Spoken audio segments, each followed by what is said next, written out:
Another video, another vlog. Hello mga Mima! Welcome to my mini vlog. For today's video, ayan, mag-unbox tayo ng in-order ni Alec para sa kanyang anak. So, ang tagal na to na gustong magkaroon ng anak niya and finally, na-order na rin to ni Alec and surprise sana niya yung anak niya pero sobrang excited talaga rin niya na sabihin sa anak niya kaya hindi niya na-surprise.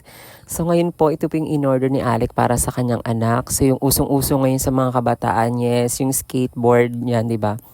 Ang ganda niya ng color niya, ang ganda pala nito sa personal, parang ang sarap niya magkaroon ng ganito pag bago. Natutuwa ako kay Alec kasi pagdating sa anak niya, ganyan siya ka-support, di ba, bilang tatay. And ngayong may work na siya, syempre bumabawi na siya and sana say masaya ka sa binigay ni Papa mo. Ayan, actually hindi pa rin namin siya na ibibigay. So yung bata talagang lagi natawag kasi gusto niya na makuha yan talaga. Kasi gusto niya nang laruin. Pero ang lolo mo wala pang time talaga. Sobrang busy pa. And ayan lang. And super excited din sa mga next video pang aking upload.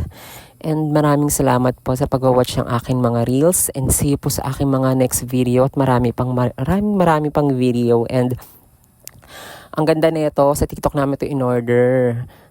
Sa mga may anak dyan, check nyo ang ganda nito. Hindi mo siya ganun kadelikado kasi meron talaga siyang pang support dun sa unahan. And yung gulong merong nailaw, meron din namang hindi nailaw. So dalawa yung pagpipilian mo.